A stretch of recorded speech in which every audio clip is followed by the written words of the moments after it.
The kick's power comes from the torque generated by the rotation of the hips. It's the same principle that cracks a whip. Turning the hips just a few degrees forces the foot to travel a much greater distance and creates a lot of speed as it does. The longer the leg and quicker the rotation, the faster the kick.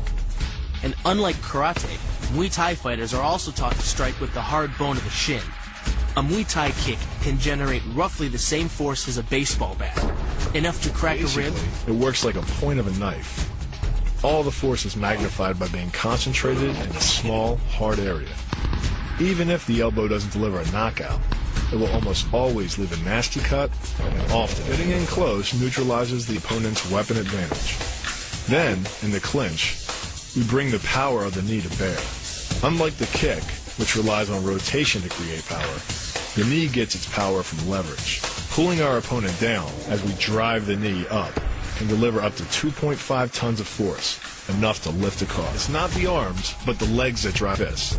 Like a piston, the explosive power of the legs is capable of generating hundreds of pounds of force, all to a very vulnerable area, the soft underside of the opponent's jaw. Like the Hanuman move, the flying knee relies on the explosive power of the legs. But rather than spread the power of our blow over two fists, it concentrates it into the spear point of the knee and combines it with the force of gravity. It's the equivalent of hitting our opponent in the chest with a sledgehammer. It works on a concept called the couple. Basically, it's two levers linked at a single fulcrum, the elbow lock. And it doubles the foot-pounds of torque you can generate when compared to a single-arm lock. There's more than enough force to flip an opponent to the mat or dislocate his elbow. Using the twisting motion of the torso to drive the strike, the business end of the hardwood fighting stick can quickly accelerate to more than 25 miles per hour. On contact with the skull, the energy is enough to cause a depressed fracture. It's the same injury-producing force as being hit in the temple by a hammer. Mali relies on something called a flexion moment imparted to the neck to do damage. An average man's neck can withstand about a 140 foot-pound flexion moment. Beyond that, soft tissue and even vertebrae can be crushed. By bringing your weight down fast, this move could easily deliver twice that amount of force. And it wouldn't just end a fight. It could leave your opponent paralyzed or dead. Close, the opponent's neck is exposed. But because of the close range, the hand doesn't generate a huge amount of force. It's enough to stun, but probably not enough to cause severe injury. But replace the hand with a weapon, a stick or a knife, as you would in combat, and this could become a kill shot. The kick's power comes from the snap of the knee. The snap is created when the quadricep, the largest muscle in the body, contracts and pulls the tendon connecting to the foot over the knee. Using the knee as a pulley, the strength of the quad is enough to accelerate your foot to speeds close to 30 miles per hour. Because the area of impact is focused on a small part of the foot, it magnifies the force of the blow, making it capable of dropping 1,000 pounds of force on your head. It's like getting whacked in the head with a Louisville Slugger. Works by taking the opponent's blow at an angle, which deflects the energy of the blow away from the vulnerable torso.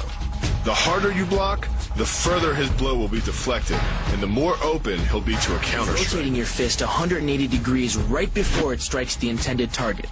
The twisting snap of the arm maximizes the speed of the punch and magnifies the force of the blow by concentrating the impact on the first two knuckles of your hand. Done correctly, it can deliver as much energy as a bowling ball dropped from the top of a house, more than enough to cause soft tissue damage or break a rib. Because it swings through such a wide arc, the wrist is moving at speeds of up to 43 miles per hour. And since the radius doesn't deflect or compress nearly as much as a fist, it can deliver a staggering blow, like being hit with an axe hammer. This roundhouse kick is designed for maximum impact. With the powerful muscles of the thigh yanking the tendon over the knee, the foot accelerates from 0 to 21 miles per hour in just 1/3 of a second. Combine that with the reinforced shoe, and this kick can drive the nose bone back up into the brain. It's aimed at the largest gland in the human body, the liver. A direct hit won't just bring an opponent down. It can rupture the gland, causing severe internal bleeding. But the liver is well protected by the rib cage. so the kick must be accurate to within half an inch. In this move, the forward propulsion of the hips, combined with the piston motion of the lower leg, can send well over 700 pounds of force directly through the rigid bone of the heel.